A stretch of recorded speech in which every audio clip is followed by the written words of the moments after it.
Thank you for listening to this worship podcast of St. Andrew Lutheran Church. We hope this recording provides you with a moment of God's grace wherever this finds you. Know that you're welcome to join us in person for worship in Eden Prairie on Sunday mornings at 9 or 10:30. And also know that any contribution you make will bolster St. Andrew's ministry and outreach, including our podcasting directly to you. You can do so online. Welcome and God's blessings to you. Our reading today comes from Revelation chapter 21, verses 1 through 5. Then I saw a new heaven and a new earth, for the first heaven and the first earth had passed away, and the sea was no more. And I saw the holy city, the new Jerusalem, coming down out of heaven from God, prepared as a bride adorned for her husband. And I heard a loud voice from the throne saying, "See, the home of God is among mortals. He will dwell with them as their God. They will be his peoples, and God himself will be with them. He will wipe every tear from their eyes. Death will be no more. Mourning and crying and pain will be no more, for the first things have passed away." And the one who was seated on the throne said, "See, I am making all things new." Also he said, "Write this, for these words are trustworthy and true." The word of the Lord. Well, good morning.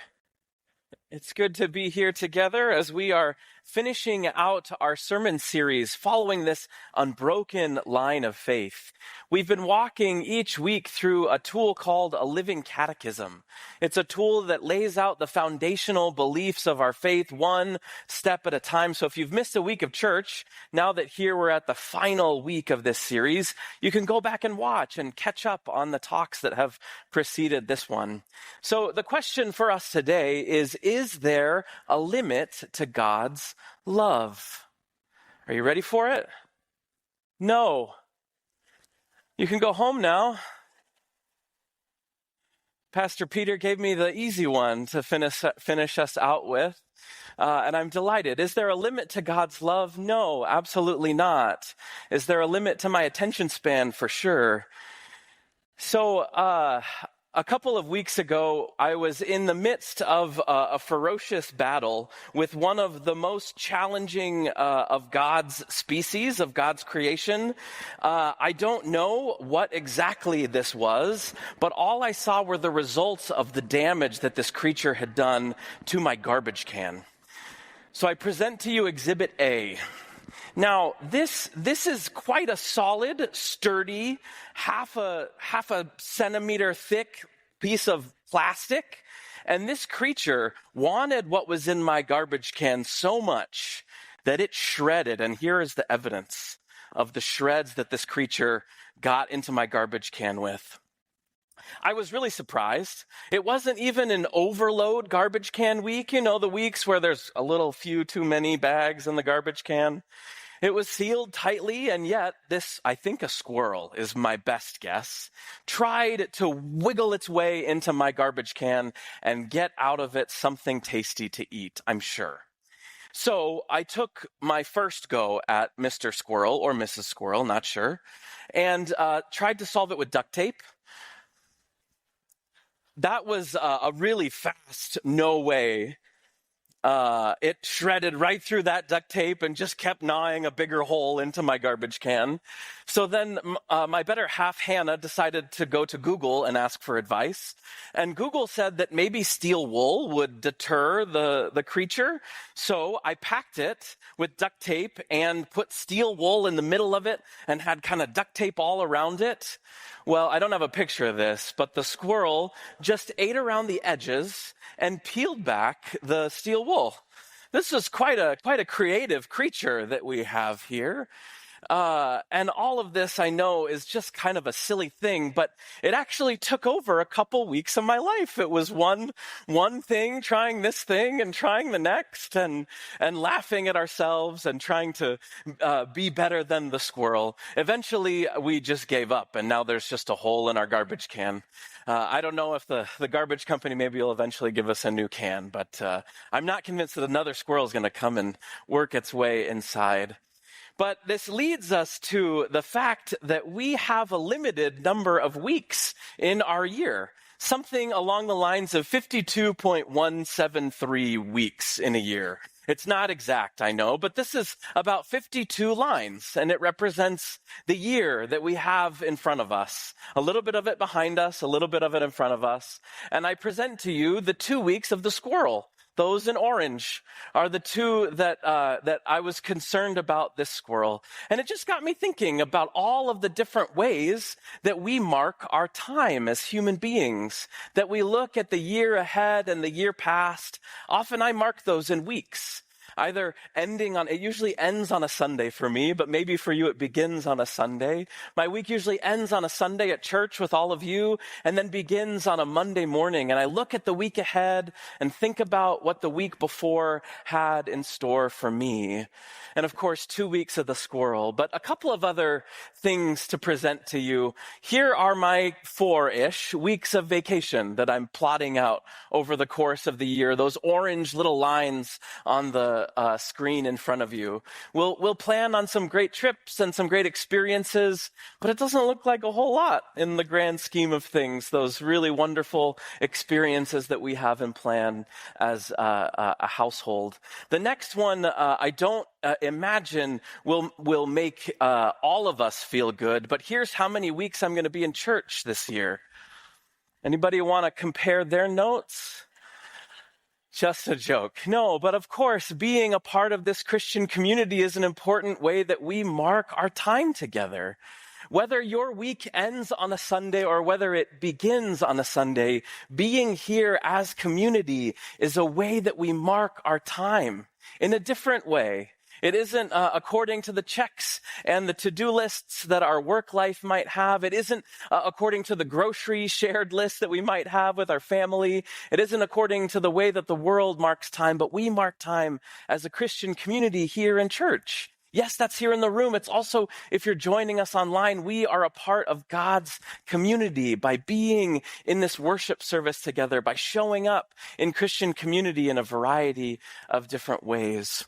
Now, the next one gets a little bit broader. We celebrated a birthday in our house this last week, and my eldest turned none other than 11 years old. So I present to you Alma's life in lines, right? It's kind of strange, but this is my eldest's life in lines. This is how much she has played violin in comparison to her whole life. Almost half of her life has been spent playing and practicing and learning the violin. Here's another marker. This was the pandemic during Alma's life. How much of my eldest's life was spent in that intermediate, in between, trying to navigate the world in a strange way? It looks like a lot for a little one's life from my perspective. The next one gets a little bit bigger. As you maybe see the story, I have a few more lines than my daughter. Maybe some of you have more than I do. Maybe some of you less. This is the amount of time that I spent with my parents up until age 18, all along those little lines, by line, week by week by week. And eventually you get to something like this. How many weeks did I spend in middle school? Well, it sure felt like a whole lot longer than that, I think. Or those really important times in your life. I consider college to be a really formative time in my life. It's where I met my spouse. It's where I felt those first inklings of a call to ministry. It's where I became a Lutheran of all things, my goodness. But college is just this little tiny bar in the middle of my life there. And then I wondered about some other odd little pieces. These are the weeks that I studied Greek. Shows you why I'm not particularly adept at it.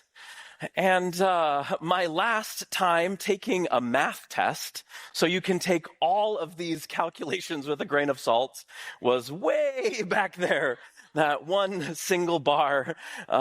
Concordia said that I tested out of math. I think they should give me a second look, but that was my last math test somewhere in junior or senior year of high school. And then perhaps more importantly, the amount of time I've spent with my spouse, married, Hannah. We've been married for almost 15 years come this July, and that's a good chunk of our life together. And that will, of course, stretch into the future. And then here's one more that I'll just present to you. I've been reading a book that calculates somewhere around 4,000 weeks. And it took me a long time to type all these spaces. But this is somewhere around 4,000 weeks shown on this big slide. I know it may look like a blur from the back row, but just trust me, there's 400 lines there. And of course, I'm around this old and this many weeks. I won't tell you how many weeks. It's over 1,000 and under 4, somewhere in that ballpark. And that's about my life represented in weeks. It kind of changes the room, doesn't it? When we think about a couple of weeks that we've spent tending a squirrel or a couple of weeks tending something else. But I think it's important to see that indeed we are limited. If the question is of God's unlimited love, I think the place that we begin is to acknowledge that we as human beings are indeed limited. We are mortal. As Micah 6:8 says, what does the Lord require of you, O mortal? But to do justice, love kindness, and walk humbly. God looks at us and sees us as mortal, limited, human. It's some of the most beautiful things about who we are, but it's also an acknowledgement that we are indeed limited by our time. Perhaps our most precious asset in all of the world. We are limited by our time. We are limited by our attention. I know that it seems like there is an unlimited resource of where we can put our attention, but it indeed is limited by second, by moment, by nanosecond. There are corporations around the world that want to mine our attention, that sell our attention off for clicks or eyeballs, right? But our attention is our limited resource. We're limited by our imagination at times. We can't imagine beyond what we see in front of us, our lifetime or the history around us. We're limited by our abilities. We can't do it all. We can't solve all of our problems, and we're limited by our influence. We can't influence global affairs that are far beyond our wildest imagination. We indeed are limited. Kind of a downer to come to church on a Sunday morning, isn't it? But it's true.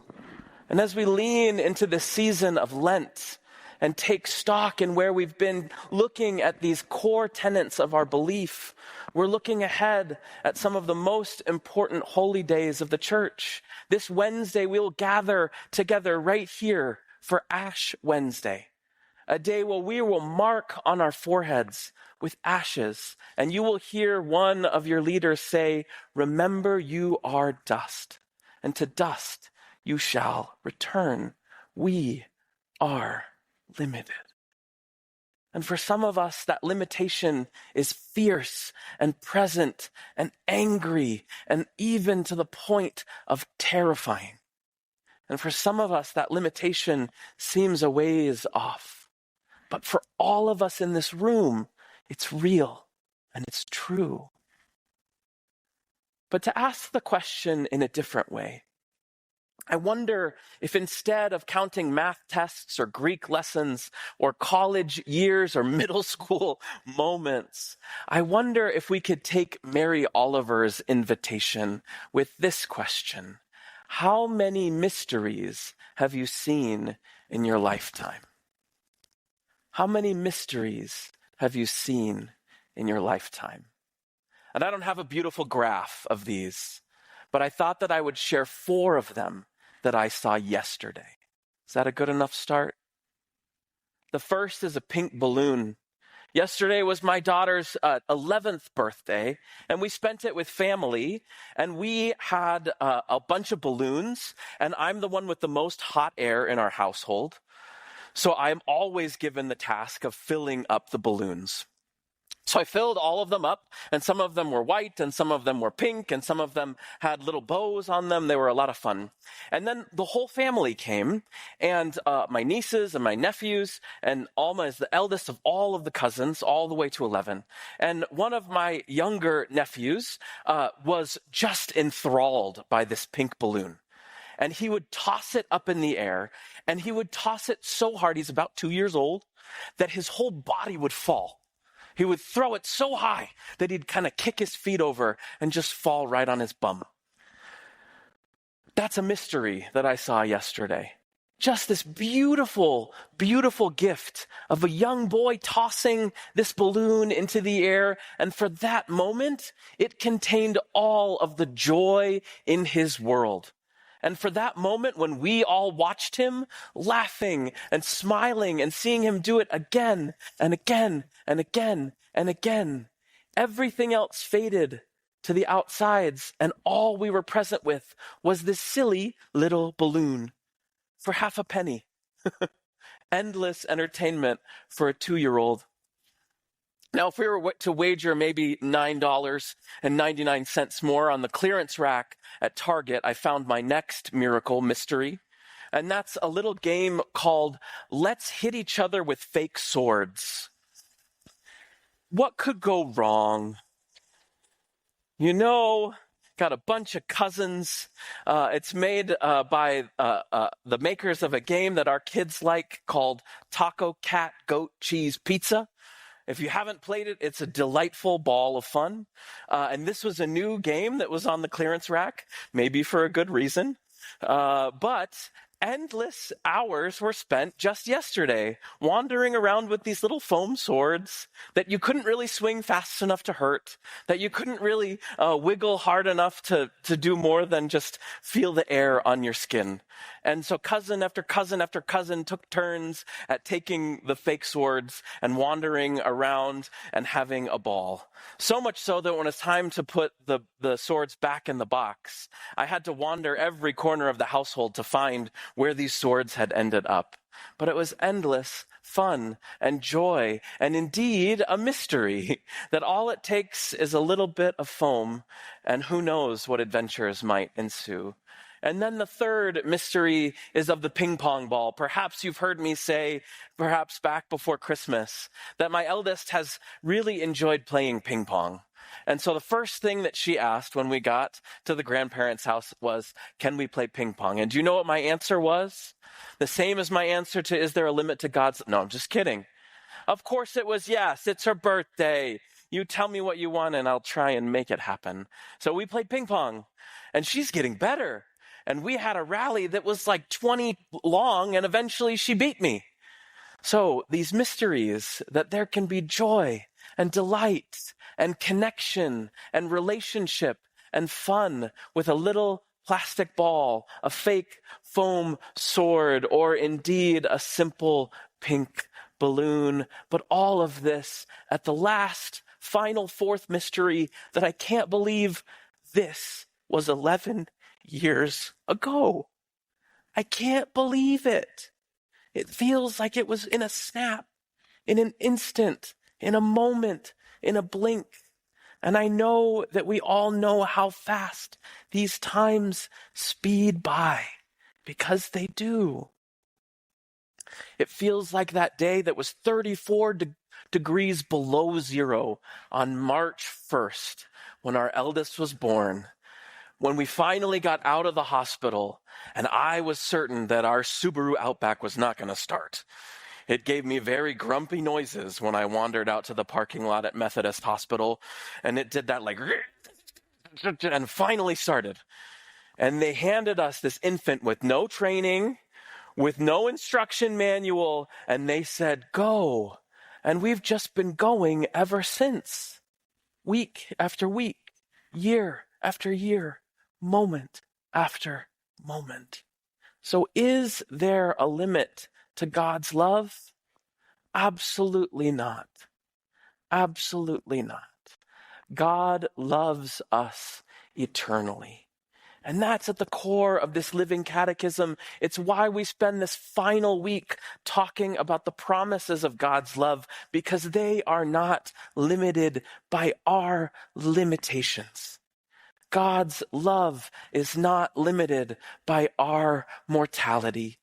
God's love is not limited by our limited time or attention or imagination or influence. God's love reaches far beyond anything we can ask or imagine.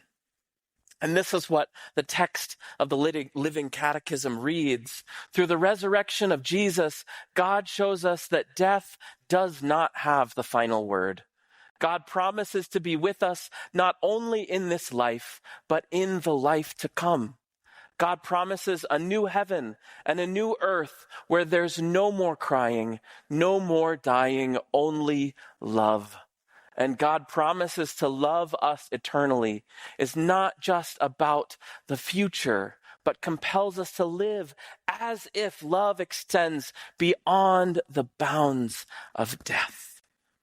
God's love is forever and ever and ever and ever. We don't have words to describe eternity. We don't have an imagination to even dream what eternity is.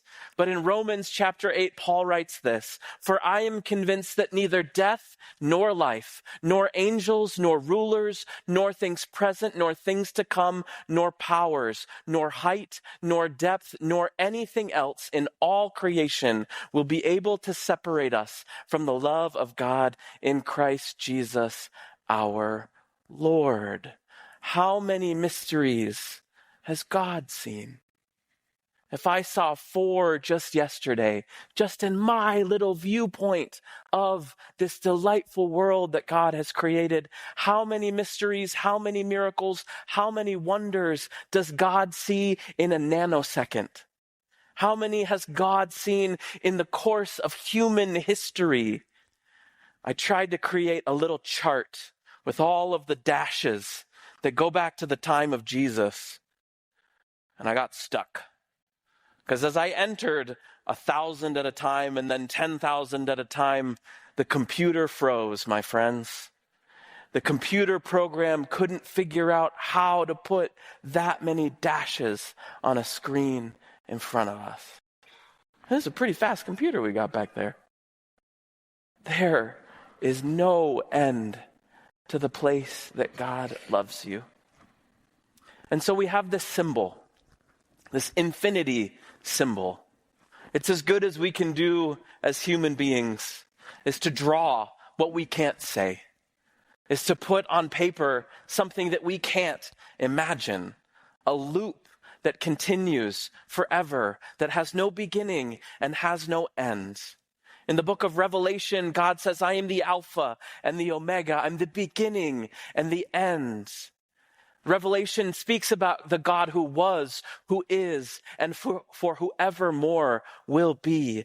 God's vision is on that side of eternity. And the closest we can get is to imagine the molecules of water on the planet Earth. Imagine the molecules just in a cup of water out of your refrigerator. And then get a little bigger to the Mississippi River that starts up in Itasca and flows right through our community all the way down to the Gulf of Mexico, into the Atlantic Ocean, and the oceans that are interconnected all across the world. Indeed, it's hard to imagine how deep the ocean goes. In fact, scientists say that our oceans are less explored than our solar system, that we know more about our solar system than even the depth of the ocean on this planet. It's that deep that God's love goes for you. And if the oceans don't work, then look skyward at the stars in the heavens. For Abraham, for the Psalms, for the visions of Paul and Jesus' teachings, everyone reaches to the stars to describe God's love, because we know in our bones and in science how vast the cosmos are. And God's love, God's fingerprints and promises of love dance across every solar system, across every star and planet, quark and black hole. And now I'm getting out of my depth because that was about the last time that I had an astronomy class too. But indeed, God's love is vast and holy and mysterious and wonderful. So God holds us in the palm of God's almighty and eternal hands in love. And that leaves us on this side of eternity with one final question. And this one comes from Walt Whitman.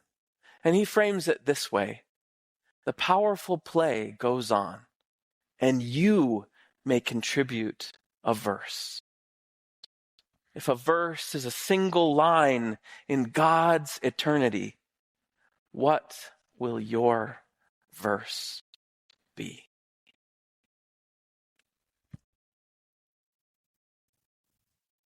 Thank you for listening to this worship podcast of St. Andrew Lutheran Church. We hope that this recording provides you with a moment of God's grace wherever this finds you. Any contribution you make to St. Andrew will bolster our ministry and outreach, including our podcasting directly to you. You can do so online. Thank you for joining us for this podcast, and I wish you every blessing from Christ today.